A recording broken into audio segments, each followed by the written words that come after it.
Pakistan defence minister Khwaja Asif ఒక వింత వ్యాఖ్య చేశాడు ఈ మధ్య.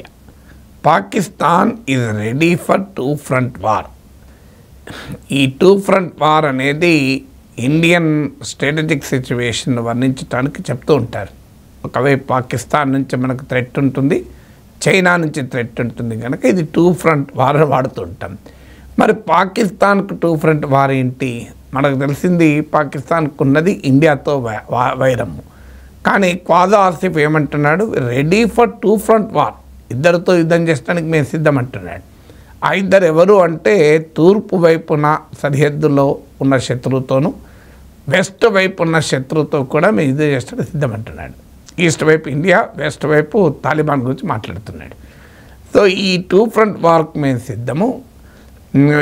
మేము ఈ రౌండ్ 1లో ఆల్రెడీ అల్లా మమ్మల్ని గెలిపించాడు, రౌండ్ 2 కూడా గెలిపిస్తానని ఆశిస్తున్నాడని. రౌండ్ 1 అంటే ఆపరేషన్ సింధూర్లో మేము గెలిచామని చెప్పుకోవడం. సో ఆపరేషన్ సింధూర్లో గెలిచామని పాకిస్తాన్ చాలాసార్లు చెప్పుకుంటూ వచ్చింది.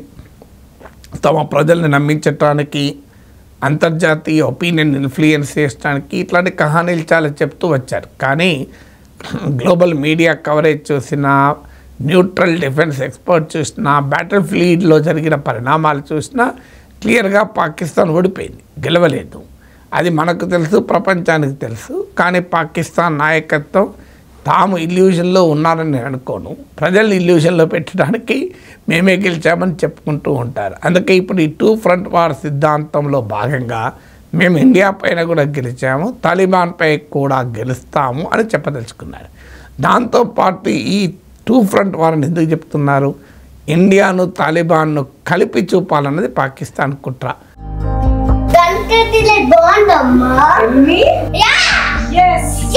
కంట్రీ డిలైట్ బఫెలో మిల్క్ ని మా ఫ్యామిలీ వాళ్ళకి ఎప్పటి నుండో వాడుతున్నాను. ఈ పాల ఫస్ట్ యూజ్ నుండి నాకు దీనిపైన చాలా నమ్మకం వచ్చింది. Choose country delight and live better. ఎందుకంటే బెలూచిస్తాన్లో ఖైబర్ పఖ్తూన్ఖ్వాలో అటు బెలూచ్ లిబరేషన్ ఆర్మీ, ఇటు టెహ్రీక్ తాలిబాన్ పాకిస్తాన్ దాడులు చేస్తుంటే వాళ్ళిద్దరినీ కూడా ఇండియా ఏజెంట్లోని అసీం మునీర్, పాకిస్తాన్ ప్రైమ్ మినిస్టర్ షబాజ్ షరీఫ్ వాదిస్తూ వస్తున్నారు. దాని ఇండియన్ ప్రాక్సీస్ అని, భారతదేశ ఏజెంట్లు, అందువల్ల వీళ్ళు ఇస్లాం ద్రోహులు అని చెప్తున్నారు. అంటే హిందుస్థాన్ ఏజెంట్లు, అందువల్ల వీళ్ళు ఇస్లాం ద్రోహులు అని వాళ్ళని ప్రొజెక్ట్ చేస్తున్నారు. ఇప్పుడు తాలిబాన్ కూడా ఇండియా చెప్పినట్టు వింటోంది అనేది పాకిస్తాన్ వాదన. ఎందుకంటే వాస్తవంగా అందరికీ తెలుసు, తాలిబాన్ను సృష్టించింది పాకిస్తాన్, వాళ్ళకి ఆయుధాలు ఇచ్చింది పాకిస్తాన్, వాళ్ళకి శిక్షణ ఇచ్చింది పాకిస్తాన్, వాళ్ళని ఆఫ్ఘనిస్తాన్ పైకి పంపించింది పాకిస్తాన్. కానీ ఆఫ్ఘనిస్తాన్లో తాలిబాన్లు అధికారంలోకి వచ్చాక వాళ్ళు తమ చెప్పు చేతుల్లో ఉంటారని, తాము చెప్పినట్టు వింటారని, తమ కీలుబొమ్మలుగా వ్యవహరిస్తారని పాకిస్తాన్ నమ్మింది. కానీ అక్కడ జరగలేదు. వాళ్ళు ఇండిపెండెంట్గా ఉండాలి అని తాలిబాన్ నాయకత్వం ఆశిస్తోంది. దాంతో పాకిస్తాన్కు తాలిబాన్ ప్రభుత్వానికి మధ్య కీలకమైన ఇష్యూస్ పైన డిఫరెన్సెస్ ఉన్నాయి. అందులో ముఖ్యమైనది తాలిబాన్ పాకిస్తాన్ ఎక్స్టెన్షన్గా పనిచేయాలి అనుకుంటే తాలిబాన్ అందుకు సిద్ధంగా లేదు. ఒక సావరిన్ నేషన్గా ఇండిపెండెంట్ ఐడెంటిటీతో పనిచేయాలనుకుంటున్నారు. దీనికి తోడు డ్యూరాండ్ లైన్ సరిహద్దు పాకిస్తాన్ ఆఫ్ఘనిస్తాన్ మధ్య వివాదంగా మిగిలిపోయింది. డ్యూరాండ్ లైన్ని సరిహద్దుగా గుర్తించాలని పాకిస్తాన్ అంటోంది, తాలిబాన్ అందుకు రెడీగా లేదు. ఇక టెహ్రీక్ తాలిబాన్ వల్లనే రెచ్చిపోతుందన్నది పాకిస్తాన్ వాదన. దాన్ని తాలిబాన్ ఖండిస్తుంది.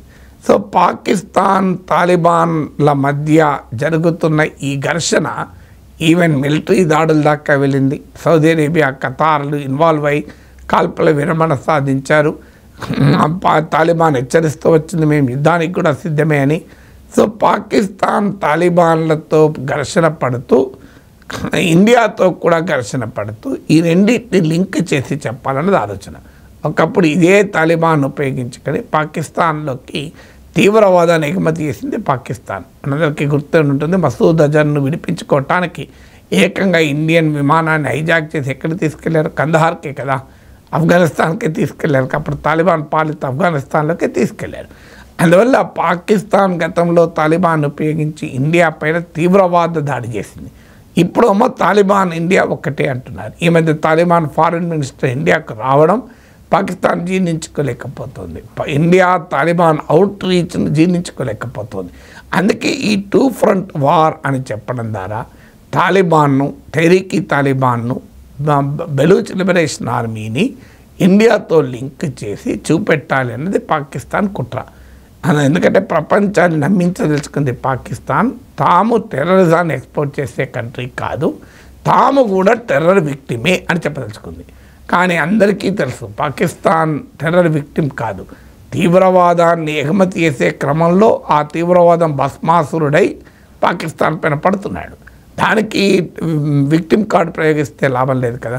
కానీ పాకిస్తాన్ మొదటి నుంచి కూడా తాము కూడా టెర్రరిజం బాధితురాలుగా విక్టిమ్ కార్డు చూపెడుతూ ఉంటారు. పాకిస్తాన్తో అక్రమ సంబంధం కలిగిన అమెరికా ప్రభుత్వం ఈ థియరీని నమ్ముతూ ఉంటుంది. ప్రెసిడెంట్ ఒబామా నుంచి మొదలుకొని ట్రంప్ వరకు కూడా Pakistan is also a victim of terror అని కహానీలు చెప్తుంటారు.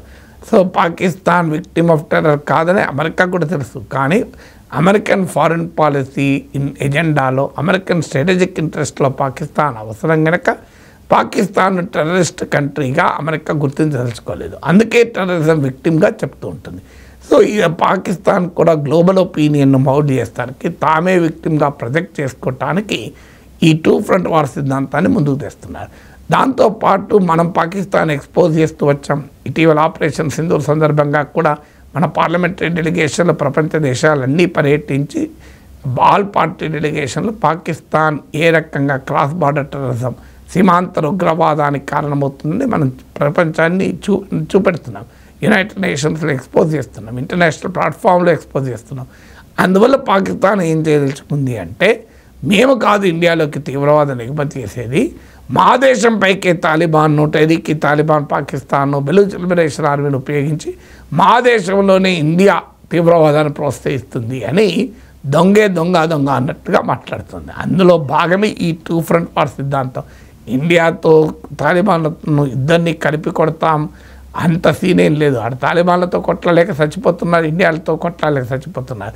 అప్పుడు ఈ 2 ఫ్రంట్ వార్ చేయగలుగుతుంది. ఆల్రెడీ అమెరికన్ ఎకానమీ కొలాప్స్ అయి ఉంది, పాకిస్తాన్ ఎకానమీ కొలాప్స్ అయింది, ఫారిన్ ఎక్స్చేంజ్ రిజర్వ్స్ అడగంటిపోయాయి, అప్పుల కొరకు పోతే బిచ్చగాన్లాగా చూస్తున్నారని ఆ దేశ ప్రైమ్ మినిస్టరే చెప్తున్నాడు. ప్రజలు తిరగబడుతున్నారు. ఇప్పుడు పిఓకేలో, పాక్ ఆక్యుపైడ్ కాశ్మీర్లో అవామీ యాక్షన్ కమిటీ నాయకత్వం తిరగబడుతున్నారు. పంజాబ్ సింధుల మధ్య వాటర్ డిస్ప్యూట్ తీవ్ర రూపం దాల్చాయి. మనం ఇండస్ వాటర్ ఆపే వరకు పాకిస్తాన్ విలవిల్లాడుతోంది. ఇప్పుడు తాలిబాన్ ఆఫ్ఘనిస్తాన్ వాళ్ళు కూడా వాటర్ వార్ ప్రకటించారు పాకిస్తాన్ పైన.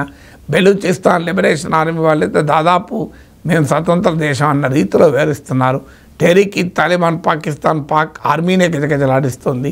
మరోవైపు అసీముని నాయకత్వంలో మిలిటరీ ఏకంగా జ్యుడిషియరీని, ప్రభుత్వాన్ని తమ ఆధీనంలోకి తెచ్చుకోవటానికి కాన్స్టిట్యూషనల్ కుట్రలు పన్నుతోంది. అందువల్ల పాకిస్తాన్ 2 ఫ్రంట్ వార్ అయింది, మల్టీ ఫ్రంట్ వార్ అంతర్గతంగానే ఎదుర్కొంటుంది కదా.